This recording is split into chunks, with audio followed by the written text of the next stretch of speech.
Chapter 37. Scrying. "He's lying," Nico said angrily, pacing up and down while the apprentice dripped dry slowly by the fire. The apprentice's green woolen robes gave off an unpleasant, musty odor, which Aunt Zelda recognized as being the smell of failed spells and stale dark magic. She opened a few jars of stink screen, and soon the air smelled pleasantly of lemon meringue pie. "He's just saying it to upset us," said Nico indignantly. "That little pig's name is not Septimus Heap." Jenna put her arm around Nico. Boy 412 wished he understood what was happening. "Who is Septimus Heap?" he asked. "Our brother," said Nico.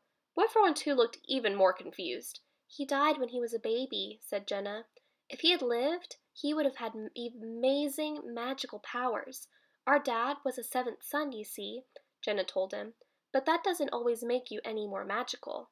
"It certainly didn't with Silas," muttered Aunt Zelda. "When Dad married Mum, they had 6 sons. They had Simon, Sam, Ed and Eric, Jojo and Nico, and then they had Septimus. So he was the 7th son of a 7th son. But he died just after he was born," said Jenna. She was remembering what Sarah had told her one summer night when she was tucked in her bed box. "I always thought he was my twin brother, but it turns out he wasn't." "Oh," said Boy 412, thinking how complicated it seemed to have a family. "So, he's definitely not our brother," Nico was saying. "And even if he was, I wouldn't want him. He's no brother of mine." "Well," said Aunt Zelda, "there's only one way to sort this out.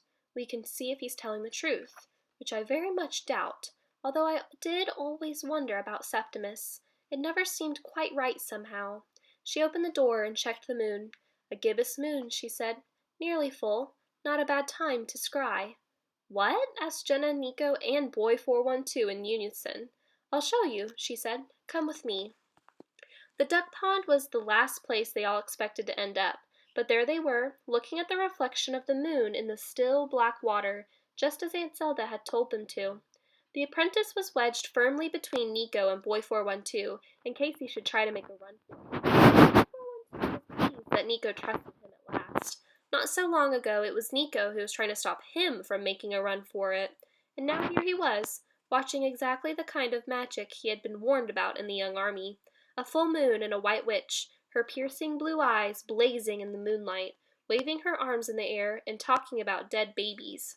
What Boy 412 found difficult to believe was not that this was happening, but the fact that to him it now seemed quite normal. Not only that, but he realized that the people he was standing around the duck pond with, Jenna, Nico, and Aunt Zelda, meant more to him than anyone ever had in his whole life, apart from Boy 409, of course. Except, thought Boy 412, he could do without the apprentice. The apprentice reminded him of most of the people who had tormented him in his previous life. His previous life. That decided, Boy 412 was how he was going to be. Whatever happened, he was never going back to the young army. Never. Aunt Zelda spoke in a low voice. "Now I'm going to ask the moon to show us Septimus Heap." Boy 412 shivered and stared at the still, dark water of the pond. In the middle lay a perfect reflection of the moon, so detailed that the seas and mountains of the moon were clearer than he had ever seen before. Aunt Zelda looked up at the moon and said, Sister Moon, show us, if you will, the 7th son of Silas and Sarah. Show us where he is now. Show us Septimus Heap." Everyone held their breath and looked expectantly at the surface of the pond. Jenna felt apprehensive. Septimus was dead. What would they see? A small bundle of bones? A tiny grave? A silence fell.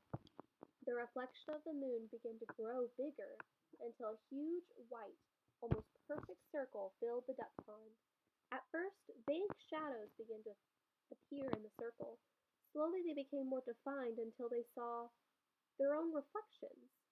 "See," said the apprentice, "you asked to see me, and there I am. I told you."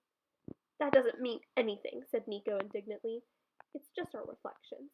"Maybe, maybe not," said Aunt Zelda thoughtfully. "Can we see what happened to Septimus when he was born?" asked Jenna. "Then we'd know if he was still alive, wouldn't we?"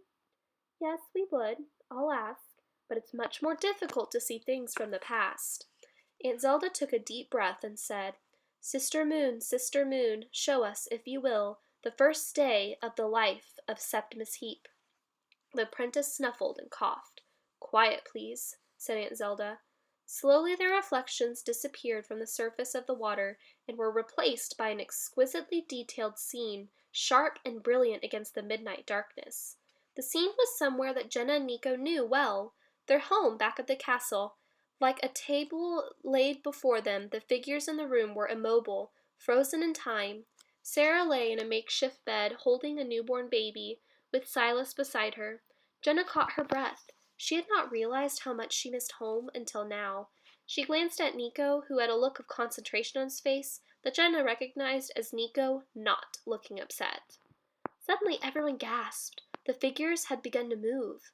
Silently and smoothly, like a moving photograph, they began to play out a scene before the entranced audience. Entranced except for one. "My master's camera obscura is 100 times better than this old duck pond," the apprentice said, contemptuously. "Shut up!" hissed Nico angrily. The apprentice sighed loudly and fidgeted about. It was all a little rubbish, he thought. It's nothing to do with me. The apprentice was wrong. The events he was watching had changed his life. The scene unfolded before them. The Heap's room looks subtly different. Everything is newer and cleaner. Sarah Heap is much younger, too. Her face is fuller, and there is no sadness lingering in her eyes. In fact, she looks completely happy, holding her newborn baby, Septimus. Silas is also younger. His hair is less straggly, and his face less etched with worry. There are 6 little boys playing together quietly.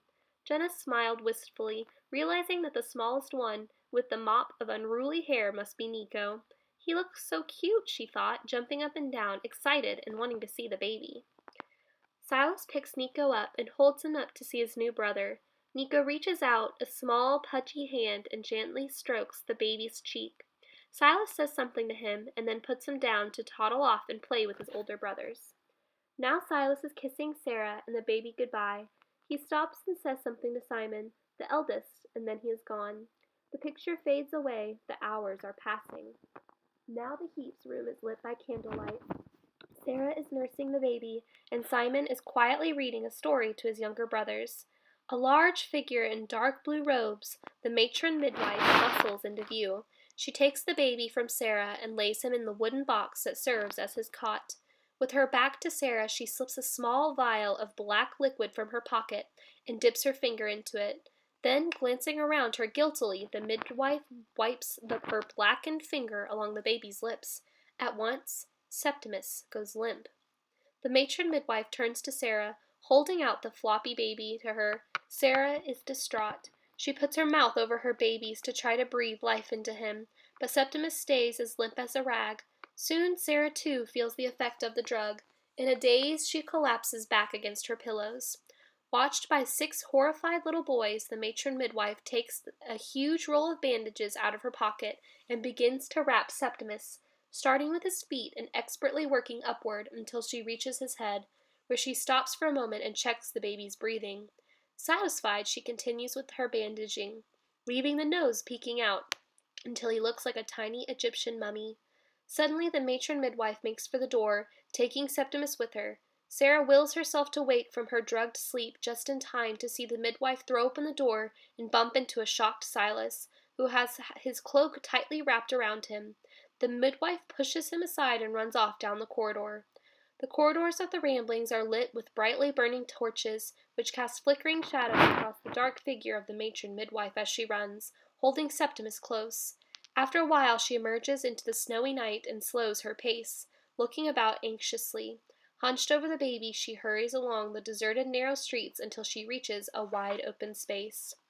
Boy 412 gasped. It was the dreaded Young Army parade ground. The large dark figure moves over the snowy expanse of the parade ground, scuttling like a black beetle across a tablecloth. The guard at the barracks door salutes the midwife and lets her in. Inside the dismal barracks, the matron midwife slows her pace. She walks carefully down a steep flight of narrow steps, which led to a dank basement room full of empty cots lined up in ranks. It is what will soon become the Young Army nursery, where all the orphaned and unwanted boy children from the castle will be raised. The girls would go to the domestic service training hall. Already there are 4 unfortunate occupants. 3 are the triplet sons of a guard who dared to make a joke about the supreme custodian's beard. The 4th is the matron midwife's own baby boy, 6 months old and being babysat in the nursery while she is at work. The babysitter, an old woman with a persistent cough, is slumped in her chair, dozing fitfully between coughing bouts. The matron midwife quickly places Septimus in an empty cot and unwinds his bandages. Septimus yawns and unclenches his tiny fists. He is alive. Jenna, Nico, Boy 412, and Aunt Zelda stared at the scene before them in the pond, realizing that what the apprentice had said now seemed to be all too true. Boy 412 had a nasty feeling in the pit of his stomach. He hated seeing the young army barracks again. In the semi-darkness of the young army nursery, the matron midwife sits down warily. She keeps glancing anxiously at the door as if waiting for someone to come in. No one appears. A minute or two later, she heaves herself up from her chair and goes over to the cot where her own baby is crying and picks up the child up. At the moment the door is flung open and the matron midwife wheels around, white-faced, frightened. A tall woman in black stands in the doorway.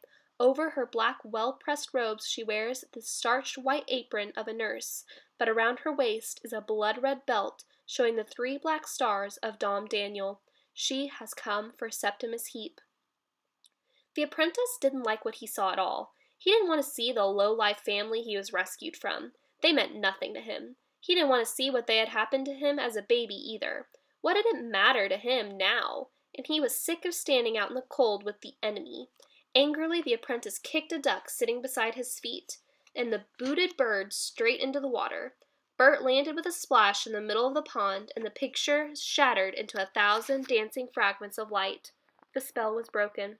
The apprentice ran for it, down to the motte along with the path, racing as fast as he could, heading for the thin black canoe. He didn't get far. Bert, who had not taken kindly to being kicked into the pond, was after him.